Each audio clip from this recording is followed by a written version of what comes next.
കർത്താവിൽ പ്രത്യാശയർപ്പിക്കുവിൻ, ദുർബലരാകാതെ ധൈര്യം അവലംബിക്കുവിൻ. കർത്താവിനു വേണ്ടി കാത്തിരിക്കുവിൻ. മടുത്തു പോകാതെ കാത്തിരിക്കുവാൻ വളരെ പ്രയാസമാണ്. യാത്രയിൽ ബസ്സിനു വേണ്ടിയോ തീവണ്ടിക്ക് വേണ്ടിയോ കാത്തിരിക്കുമ്പോൾ മുഷിപ്പ് തോന്നും.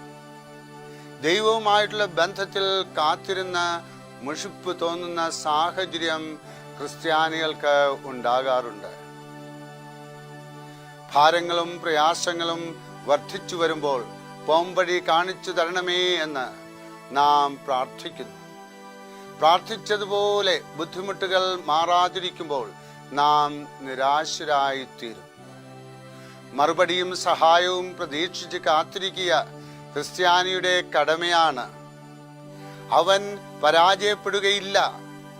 പല വർഷങ്ങളിലെ പഠനവും അധ്വാനവും കാത്തിരിപ്പും കഴിഞ്ഞാൽ മാത്രമേ ഒരു ബിരുദം ലഭിക്കുകയുള്ളൂ. അങ്ങനെയെങ്കിൽ ദൈവാനുഗ്രഹവും പദവിയും ലഭിക്കുന്നതിന് കാത്തിരിക്കുന്നത് ഉചിതമല്ലേ? കാത്തിരിക്കാതെ ആരും ദൈവകൃപകൾ പ്രാപിച്ചിട്ടില്ല. ഇസ്രായേലിനെ നേതാവായി മോശയെ വിളിക്കുന്നതിന് മുമ്പ് ദീർഘവർഷങ്ങൾ മണലാരണ്യത്തിൽ ജീവിക്കുവാനുള്ള പരിശീലനം നേടേണ്ടത് ആവശ്യമായിരുന്നു. അതുപോലെ തന്നെ അനേക വർഷങ്ങൾ കാത്തിരുന്നതിന് ശേഷമാണ് ഫറവോ രാജാവിന്റെ മന്ത്രിപദത്തിലേക്ക് ജോസഫ് ഉയർത്തപ്പെട്ടത്. ചിത്രശലഭം പുഴുവായിരിക്കുന്ന കാലത്ത് നാം അതിൻ്റെ കൂട് പൊട്ടിച്ചു വിട്ടാൽ വെളിയിൽ വരുന്ന ജീവിക്ക് പറക്കുവാൻ കഴിവുണ്ടായിരിക്കുകയില്ല. അതുപോലെ ദൈവത്തിന്റെ ദാനങ്ങൾ നേടുവാൻ തിടുക്കം കൂട്ടിയാൽ നമുക്കായി ദൈവം ക്രമീകരിച്ചുകൊണ്ടിരിക്കുന്ന ദാനങ്ങൾ നഷ്ടപ്പെട്ടു പോകും. കുറവില്ലാത്ത ദാനങ്ങൾ തരുവാൻ ദൈവം നമുക്ക് വേണ്ടി ക്രമീകരണങ്ങൾ ചെയ്യുകയാണ്. ദൈവത്തിനായി കാത്തിരിക്കുന്ന കാലം ഒരു വിധത്തിലും നഷ്ടപ്പെടുകയില്ല.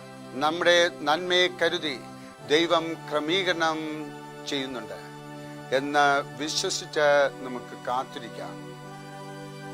നമ്മുടെ വ്യവഹാരം ദൈവത്തിന്റെ കോടതിയിൽ എത്തിയിട്ടുണ്ട്.